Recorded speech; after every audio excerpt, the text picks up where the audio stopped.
The galaxy was old and it had seen many wars, but none like this. For centuries, different species had grown, traded, and argued with each other. They built great cities on shining worlds and fleets that could cross the stars in moments. Some were peaceful, some were proud, and some were clever beyond imagination. But when the Eclipse Swarm came, none of their strengths were enough. The Swarm was not like other enemies. It did not send diplomats, it did not ask for land, and it did not bargain. It was endless, cold, and filled with hunger. Planet after planet fell to its black ships and shadowed armies. Its weapons cut through shields. Its numbers drowned every defense. It seemed less like an army and more like a storm that could never end. The great races of the galaxy formed an alliance to fight back. The Veyari brought their precision fleets, the Lurn brought their war beasts, and the silent Zilari gave their hidden technology. For a time, the alliance held. Battles raged in every sector. Victories were small but gave the galaxy hope.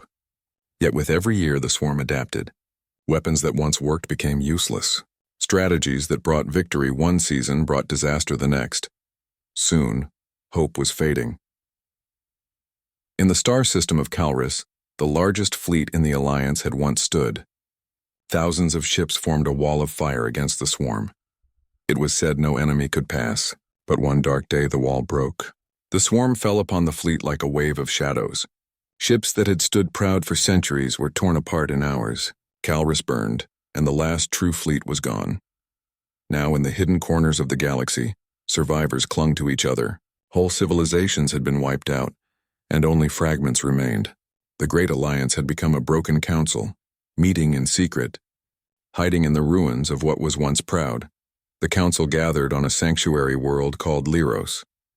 It was not a beautiful world, but it was safe, or at least safer than most. It circled a dying star whose light was faint and red. Few enemies came so far. Here, deep under the planet's crust, the leaders of the surviving species met in a vast chamber carved from stone and metal. The chamber was silent at first. Around a long circular table sat those who remained of the galaxy's leaders. Faces and forms from across the stars, once filled with pride, now looked weary and broken. Some bore scars, others trembled with age. All of them carried the weight of failure. High Chancellor Veyer of the Veyari spoke first. His voice was thin, his once proud wings folded close. "The fleets are gone," he said. "Our numbers are too few. We cannot fight any longer. The Swarm will find us here, and when it does, this sanctuary will fall as all the others have." A murmur went through the chamber. The leader of the Lurn, a massive scaled being with eyes like fire, slammed his claw against the table. "Then what do you suggest, Chancellor?" He growled. "Shall we wait for the Swarm to burn us too? Shall we die hiding in shadows?" The Zilari representative, tall and pale, spoke softly, but her voice carried across the chamber. "There is one option left, one we swore never to use. But perhaps, now we must break that oath." The room grew still. Everyone knew what she spoke of. Far beneath the sanctuary, in chambers sealed long before most of them were born, there were cryo-vaults. Inside those vaults, sealed in sleep, were humans, a species long forgotten by most of the galaxy. They had been placed there for reasons no one fully remembered. Some whispered that humans were too dangerous, too wild, and too hard to control. Others said they were sealed away because their wars nearly destroyed them. Yet some records told another story, that the humans had chosen sleep themselves, waiting for a time when they were truly needed. The Veyari Chancellor shook his head slowly. "They are unpredictable," he said. "They do not follow order. They are different. We sealed them for a reason." The Lurn leader bared his teeth. "And yet we are dying. What good are reasons when the galaxy burns? The Swarm cannot be beaten by us, but perhaps by them." The Zilari representative folded her hands. Her eyes were distant, as though she could see beyond the chamber walls. "Humans are said to be something no other species is. They do not surrender. They do not yield. Even when all hope is gone, they fight. Perhaps that is what we lack. Perhaps that is what the galaxy needs." Voices rose. Some argued in fear, others in desperation. The chamber filled with echoes of anger, doubt, and despair. For long hours the debate continued. Some demanded the humans stay sealed forever. Others begged for their awakening. Finally, silence fell as an elder older than most could imagine rose from his seat. He was the last of the Orcs, a species nearly gone. His body was frail, but his eyes burned with memory. "I was there," he said quietly, when the humans first walked among us. I saw what they were. Proud, fierce, and yes, dangerous. But they were also protectors. When the swarm first rose, long before we knew its name, it was the humans who fought it first, and it was only because of them that we survived long enough to build our fleets. We sealed them not because we feared their weakness, but because we feared their strength. His words struck the chamber. None spoke for a long moment. At last, the council voted. The choice was not easy, and many still doubted. But desperation weighed heavier than fear. The humans would be awakened. Far below the sanctuary, deep in the cold halls of the cryovaults, machines stirred to life for the first time in centuries. Lights flickered in endless rows of chambers, each holding a silent figure. Frost covered the glass, hiding faces that had not aged a day. Hisses of steam filled the air as systems warmed. The guardians of the vault, machines built long ago, checked every seal, every line of code. For generations they had waited, silent and patient, for this command. Now at last the order had come. In the council chamber above, the leaders waited. Fear lingered in their hearts, but also something else. Something they had not felt in many years. A spark of hope. And so in the quiet halls below, the first cryo chamber opened with a hiss. A pale hand touched the glass from inside. Eyes opened, bright and unbroken, and the first human began to wake. The galaxy was about to change forever. The chamber was filled with mist as the first cryopod hissed open. Cold air spilled into the room, carrying the sharp scent of ancient frost. For centuries, the humans had been locked away, untouched by time. Their bodies had not aged, their faces frozen in the same moment they had entered the long sleep. Now, as the machines released their seals, the humans began to stir. The first to wake was a tall man with dark hair. His eyes flickered open slowly, adjusting to the pale lights above. He pressed a trembling hand against the glass of the pod, then stumbled forward as the chamber opened fully. The floor was icy beneath his bare feet. He looked around, confused, his breath coming in short, sharp bursts. "What?" His voice was rough, as if it had not been used in ages. "Where am I?"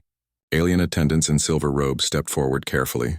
They had been chosen to greet the humans, though their hands shook with nervousness. The man turned his head sharply toward them, his gaze sharp and alert.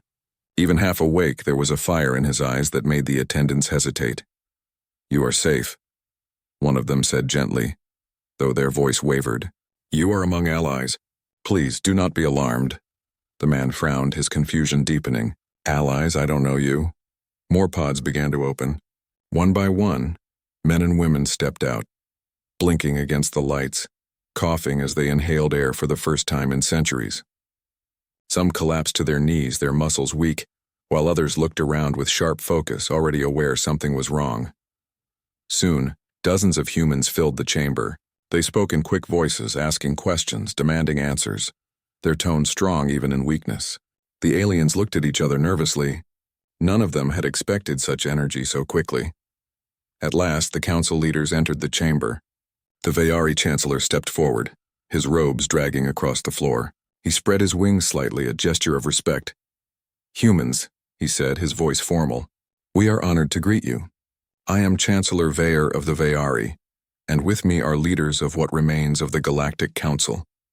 We have awakened you because the galaxy stands at the edge of ruin." The humans fell silent, their eyes turned toward him, sharp and attentive. Even those who had stumbled before now stood tall, as if strength itself had returned to them simply by hearing there was danger. One woman, her hair cut short and her posture firm, stepped forward. "How long have we been asleep?" she asked. The Zalari representative answered, her pale voice calm. "More than 4 centuries." The humans exchanged looks.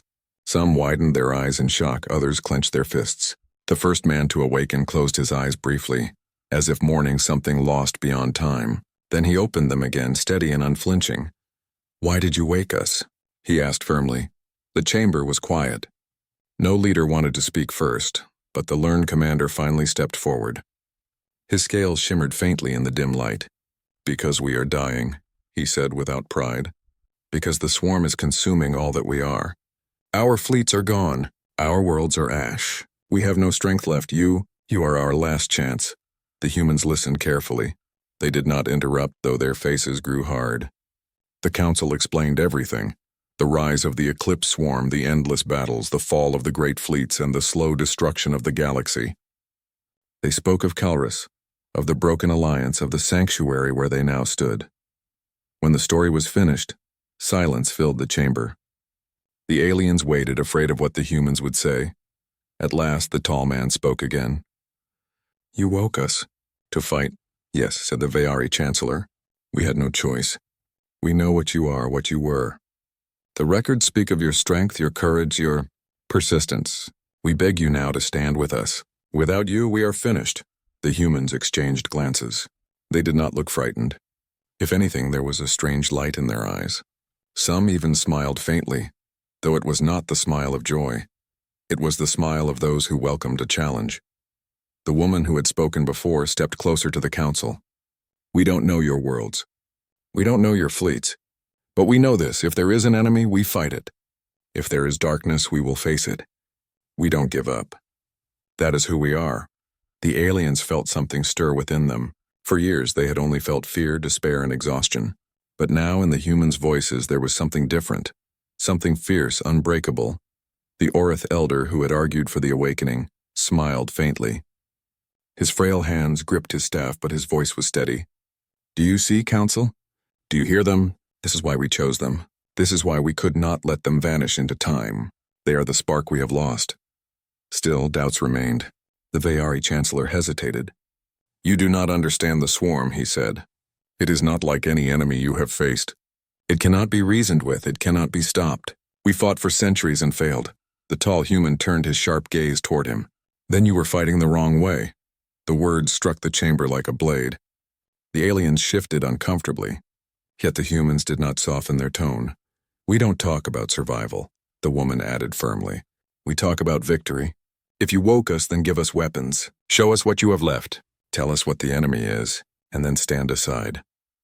For the first time in decades, the council chamber was not filled with despair.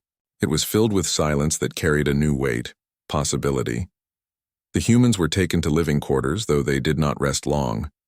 They began exploring immediately, studying alien technology with sharp eyes and clever hands. Machines they had never seen before were tested, taken apart, and put back together. Weapons were lifted as if they were old tools. Their questions came quickly, and their minds seemed to burn with endless curiosity. The attendants watched in amazement. Where other species had taken years to understand certain devices, the humans grasped them in hours. Where others feared the complexity of alien machines, the humans experimented boldly, unafraid of mistakes. "They are reckless," one attendant whispered. "No," the Orcs elder said softly, watching with shining eyes. "They are alive." Days passed and the humans grew stronger. Their bodies, once weak from centuries of sleep, hardened quickly through training.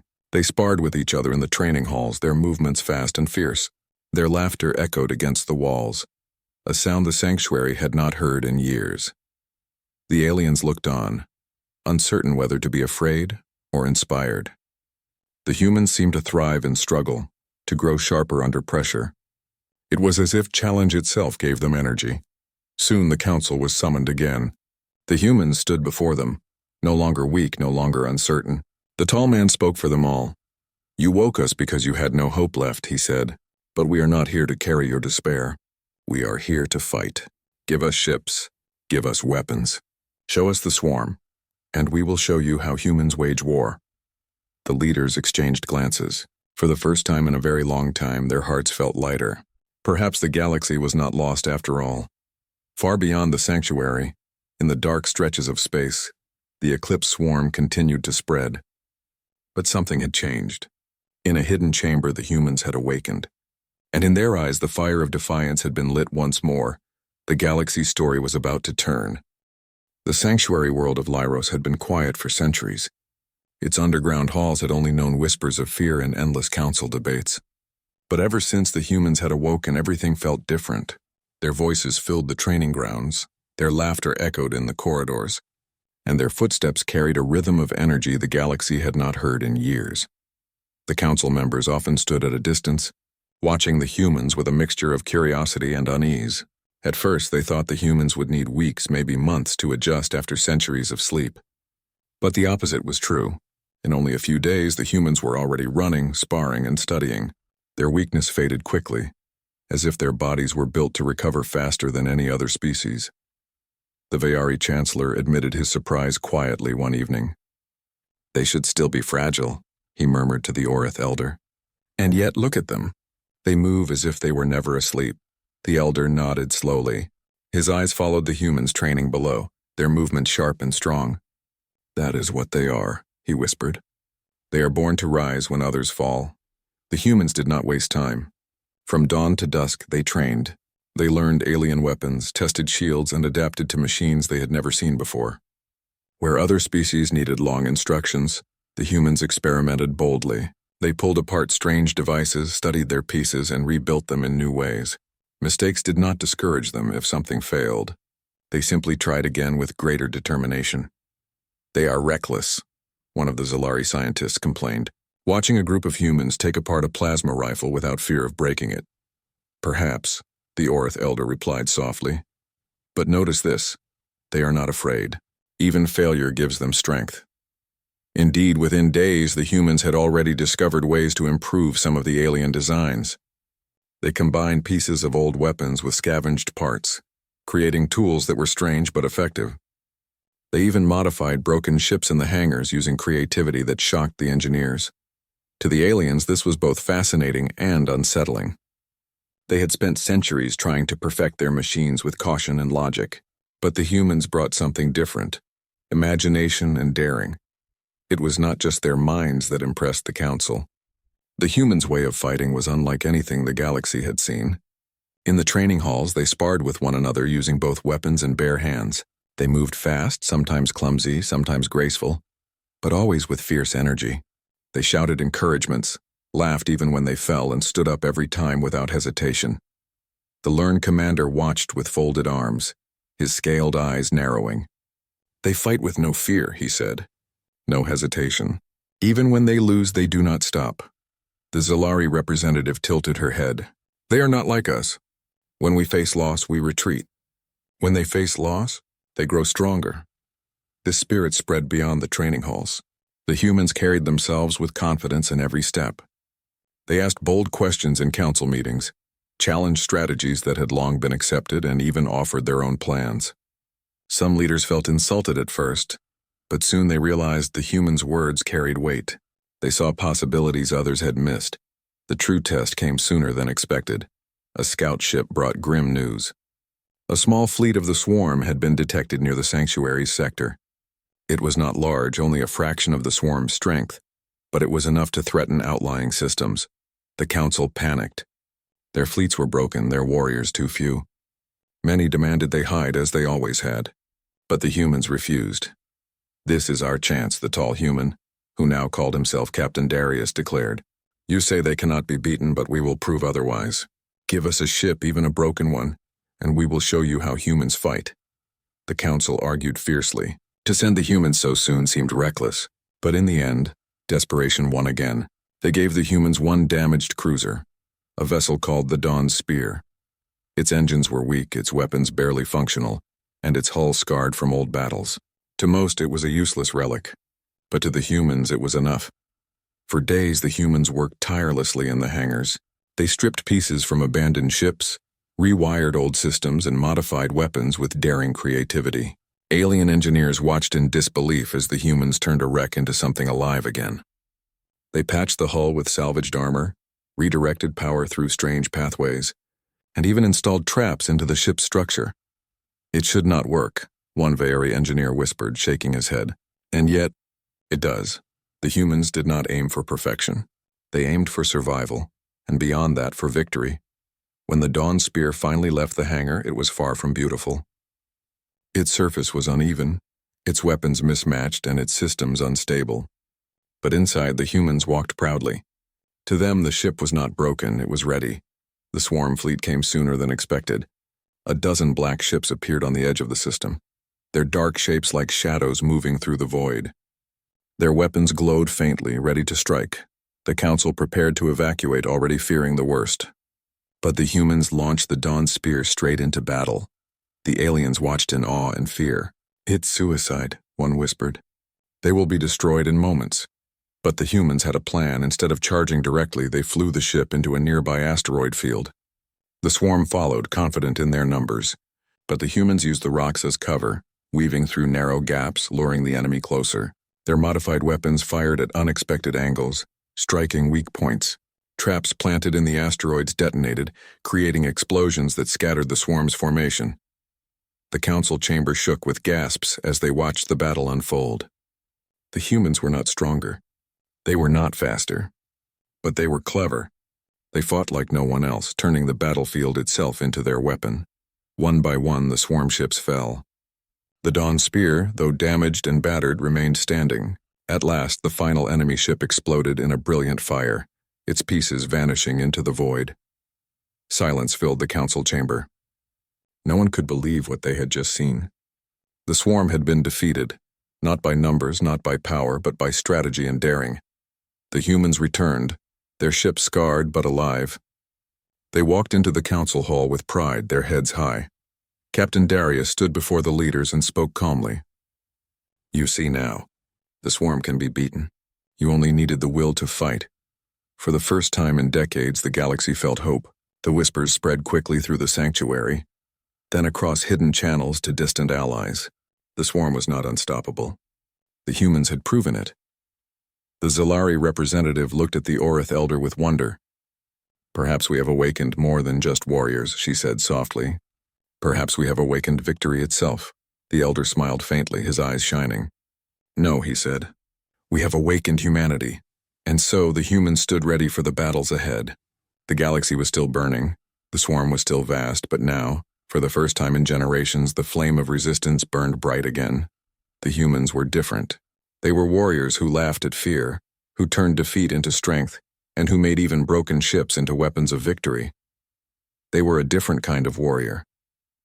And the swarm would soon learn to fear them.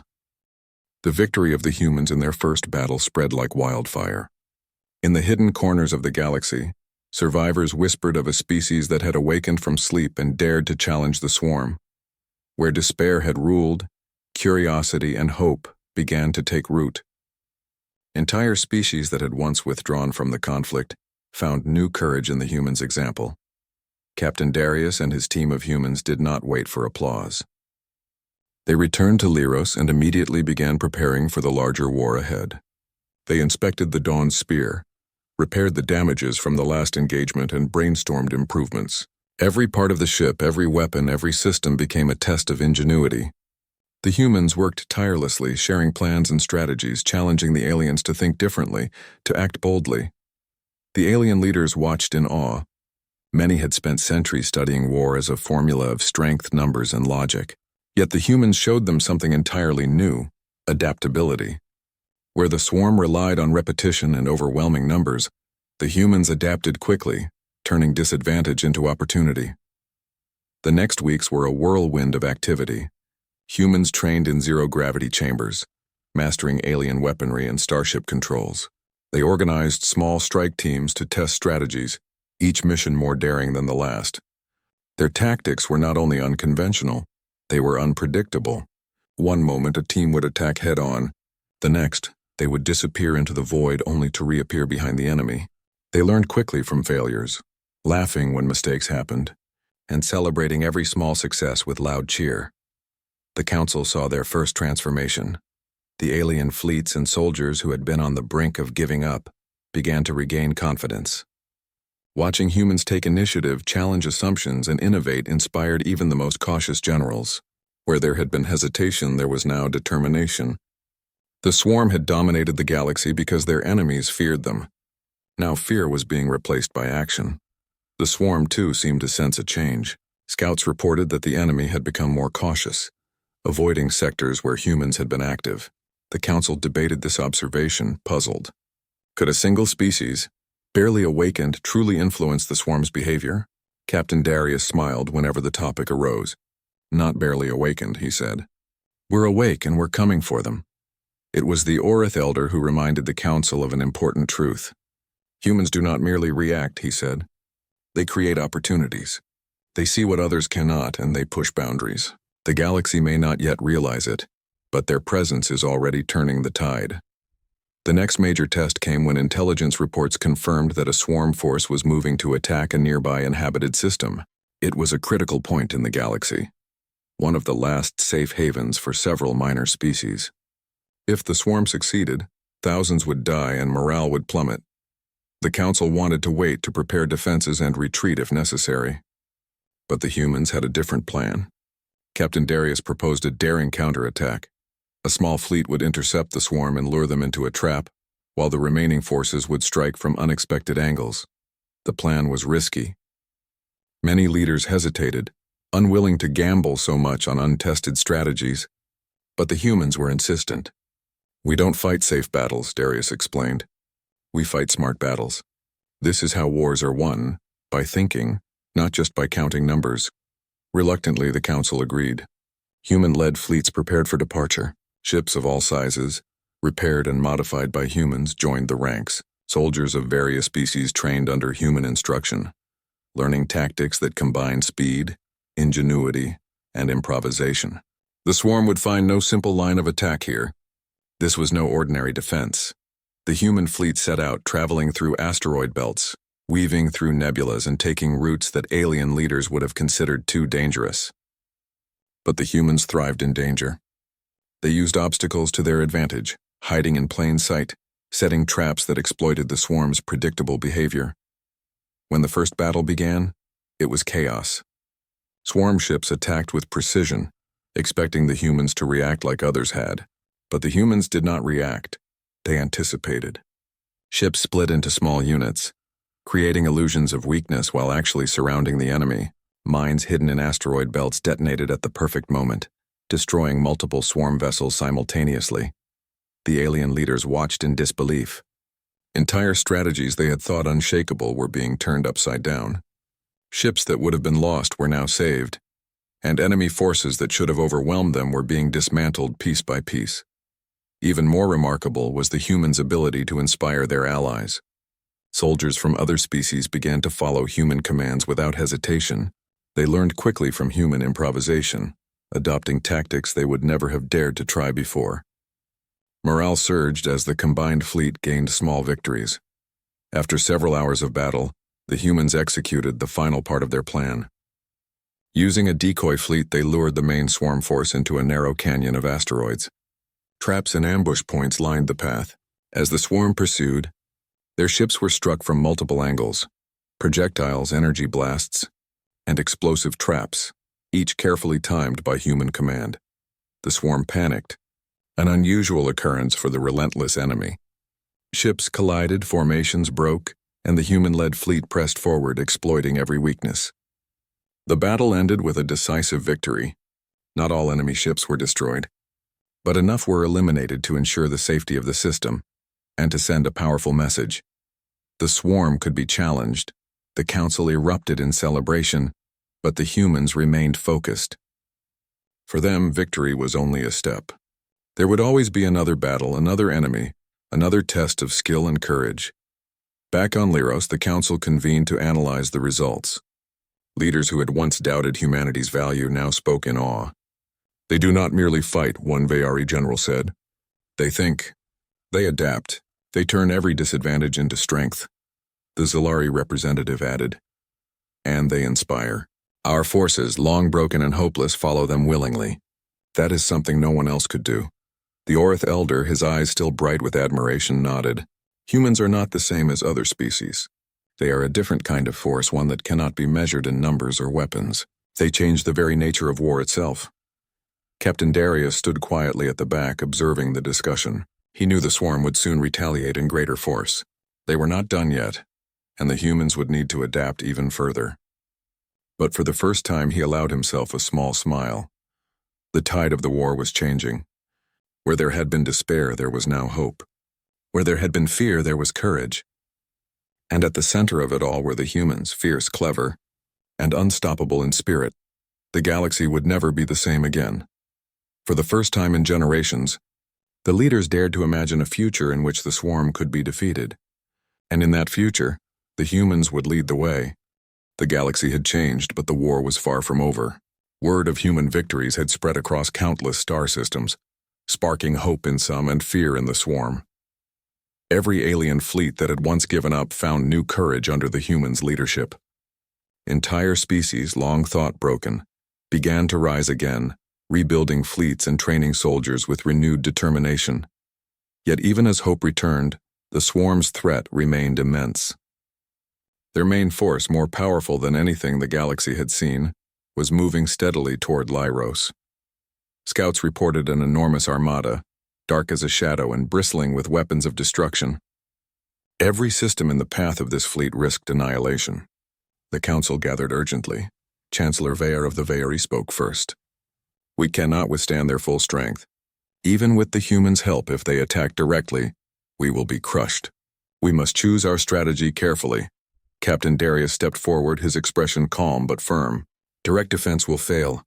The swarm believes in overwhelming numbers in relentless advance, but they do not anticipate creativity, unpredictability, or boldness. We will not meet them head-on. We will force them to fight on our terms." The council looked at him skeptically. "And what is this plan?" asked the Zalari representative. Darius outlined a strategy that sounded impossible to most. A small human-led fleet would act as bait, drawing the swarm into a carefully prepared zone filled with traps, ambush points, and decoys. Behind them, the main Allied fleet would wait in hidden positions, ready to strike at the enemy's weakest points simultaneously. "It is risky," admitted Darius, "but the swarm is predictable in its aggression. If we control the battlefield, we control the fight." Reluctantly, the council agreed. Preparations began immediately. Ships were refitted, weapons upgraded, and human strategists worked tirelessly to optimize every detail.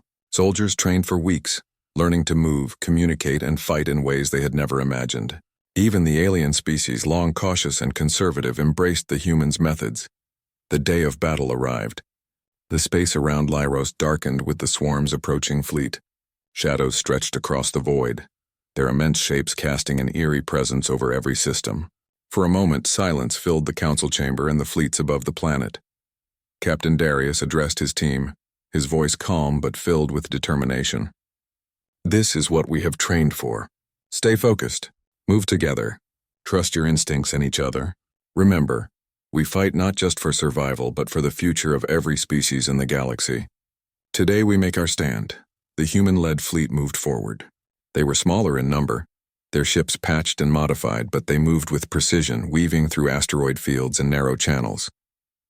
The swarm noticed and pursued, confident in their numbers. But the humans were ready. Explosions erupted across the battlefield as mines detonated, hiding behind asteroids and debris. The swarm ships were caught in traps, unable to adapt quickly enough. Every attack the humans launched was carefully calculated to exploit weaknesses. Ships that appeared fragile turned out to be armed with unexpected weapons. The enemy, relentless in approach, began to falter. In the council chamber above Lyros, the alien leaders watched in awe. "They are more than warriors," whispered a learned commander. "They are something else entirely. The humans did not fight for glory. They fought for precision and for hope." Strike teams moved with perfect timing, hitting enemy supply lines, disabling key vessels, and forcing the swarm to spread their forces thin. The battlefield, which initially seemed hopeless, began to tilt. Victory was no longer impossible. Captain Darius led a small squad directly into the heart of the swarm's formation. The enemy's ships surrounded them, confident in their superiority. But the humans had a plan. Using energy reroutes, coordinated fire, and clever maneuvers, they disabled critical engines, forcing the swarm fleet into collisions with each other and the traps hidden around the asteroid belts. Even when one human ship was damaged, the crew did not panic. Instead, they improvised, using pieces of debris as shields and rerouting power to other weapons. They emerged from danger stronger than before. Hours passed. Explosions lit the darkness of space. Ships moved with a deadly rhythm, some firing, some dodging, some striking from unexpected directions. The swarm began to lose cohesion. Their predictable patterns were exploited at every turn. Small victories mounted into larger ones. Ships that should have overwhelmed the humans were destroyed or disabled. The alien leaders realized something they had never believed possible. The swarm could be defeated. And it was not by overwhelming power, but by strategy, adaptability, and determination. The humans had turned fear into opportunity and chaos into victory. Finally, the moment came to strike at the swarm's core fleet. Using all the tricks they had learned, Human strike teams infiltrated the enemy's center. Hidden explosives, carefully timed maneuvers, and clever use of the battlefield led to the collapse of the swarm's command vessels. Without coordination, the remaining fleet fell into disarray. Ships collided, fired blindly, and retreated in confusion. The tide of battle turned decisively. What had seemed like inevitable defeat became a stunning victory. When the final blast shook the void, the humans returned to Liros. Their ships were battered, some barely functional, but their crews were alive. Triumphant and exhausted, the council erupted in celebration, though the humans remained focused. For them, the fight was never about recognition. It was about survival, and about giving the galaxy a chance to live again. Chancellor Veyar stepped forward, his wings folding in reverence. "I have never seen anything like this," he said. "Your courage, your skill. You have done what no one else could. You have changed the course of this war." Captain Darius shook his head slightly. "We did not do this alone. Every species that fought with us, every ship, every soldier. Together, we turned the tide. But this is not the end. The swarm will return and we must be ready." The Zalari representative nodded. "And they will be ready, because humans have awakened more than courage. They have awakened hope." Days later, the council convened again. Survivors of the battle, alien and human alike, told their stories. Across the galaxy, systems that had been abandoned began to rebuild. Trade routes reopened. Communication networks reconnected. For the first time in generations, the war-torn galaxy felt alive again. Humans became leaders and teachers. They trained alien forces, shared tactics, and showed how courage and intelligence could overcome even the greatest obstacles. Where once despair had ruled, now innovation and hope guided every decision. The Orith elder, standing quietly in the council chamber, smiled at the scene. "We feared the end," he said. "But humans have reminded us that the end is never certain. The galaxy has a future, and that future begins today." Captain Darius looked out at the stars, feeling the weight of victory and responsibility.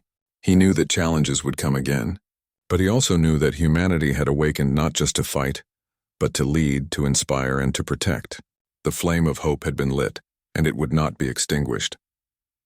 As the sun rose over Liros, casting golden light across the sanctuary, humans and their allies looked to the stars. They had faced near destruction and survived. They had turned despair into victory, and from the ashes of hopelessness, a new dawn began for the galaxy. The humans had awoken. The swarm had been challenged, and the story of the galaxy would never be the same again. For in the hearts of those who had fought, one truth remained clear. Even when all hope seemed lost, humans could rise, and with them, the universe could fight on.